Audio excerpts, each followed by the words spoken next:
پرسیس and the گورگن۔ یہ کہانی ایک یونانی خیالی ہیرو پرسیس کے بارے میں ہے۔ جب پرسیس چھوٹا تھا تو اسے اور اس کی ماں ڈینی کو ایک جزیرے میں بھیج دیا گیا جس کا نام سیریپوس تھا۔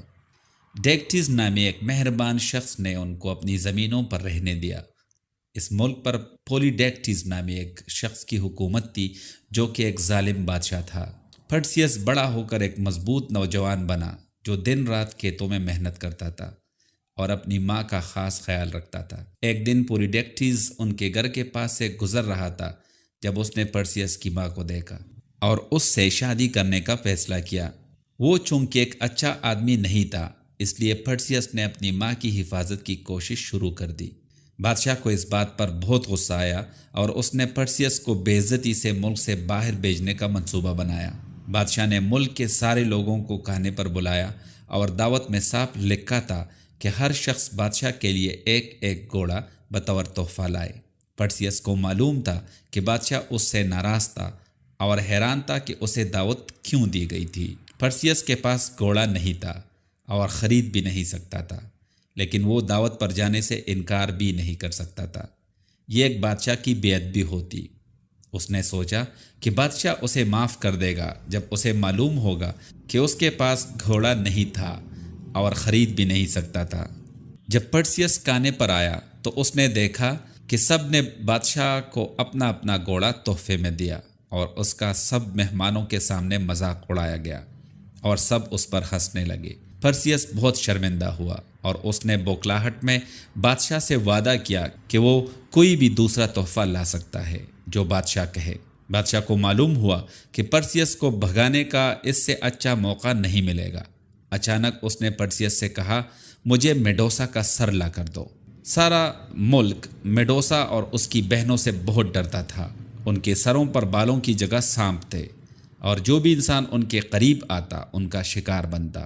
میڈوسا بہت خطرناک تھی اور جب کوئی سیدھا اس کی طرف دیکھتا تو وہ انسان پتھر بن جاتا۔ میڈوسا کو یوں تو مارا جا سکتا تھا لیکن حقیقت میں کوئی اس کے قریب بھی نہیں جا پاتا تھا۔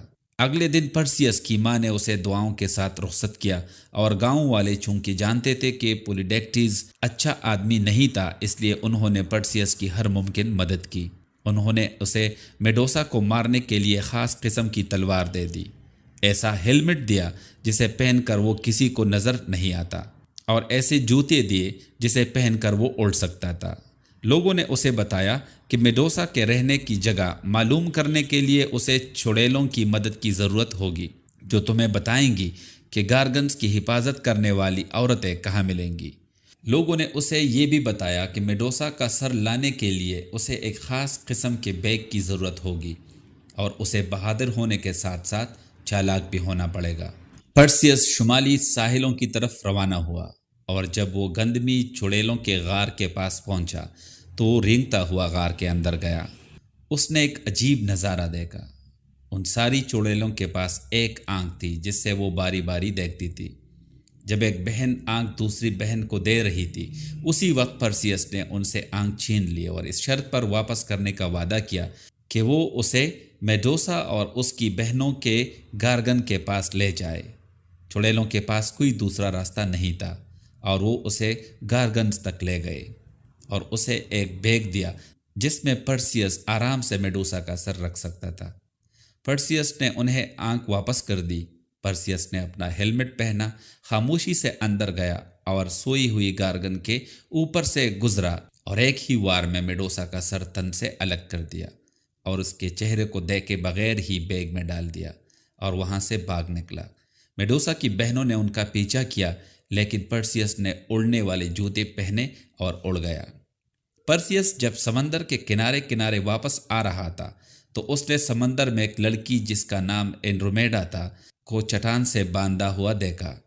پرسیس اس کے پاس اور لڑکی نے اس سے کہا کہ اپنے لوگوں کو بچانے کے لیے اسے اپنے آپ کو سمندر کے اژدہا کے سامنے پیش کرنا پڑے گا۔ پرسیس نہیں چاہتا تھا کہ وہ لڑکی مرے اس لیے اس نے اژدہا کا مقابلہ کرنے کا فیصلہ کیا۔ پرسیس نے ایک لمبے اور سخت مقابلے کے بعد اس اژدہا کو قتل کر دیا اور اینڈرومیڈا کو لے کر وطن واپس آ گیا۔ پرسیس جب واپس پہنچا تو محل میں ایک اور کھانے کی دعوت چل رہی تھی۔ پرسیس نے بادشاہ کو بتایا کہ وہ میڈوسا کا سر لایا ہے۔ پولیڈیکٹس ہنسنے لگا اور پرسیس کو حکم دیا کہ وہ میڈوسا کا سر اسے دکھائے۔ پرسیس نے اپنی آنکھیں بند کی اور سر کو بیگ سے باہر نکالا۔ محل میں موجود سارے لوگ اور بادشاہ سب میڈوسا کا چہرہ دیکھ کر پتھروں میں تبدیل ہو گئے۔ اس کے بعد رحم دل ڈیکٹیز ملک کا بادشاہ بن گیا۔ پرسیس گھر گیا تو اس کی ماں اسے دیکھ کر بہت خوش ہو گئی، اور پھر کچھ دن بعد سارے لوگوں نے پرسیس اور اینڈرومیڈا کی شادی کا جشن منایا۔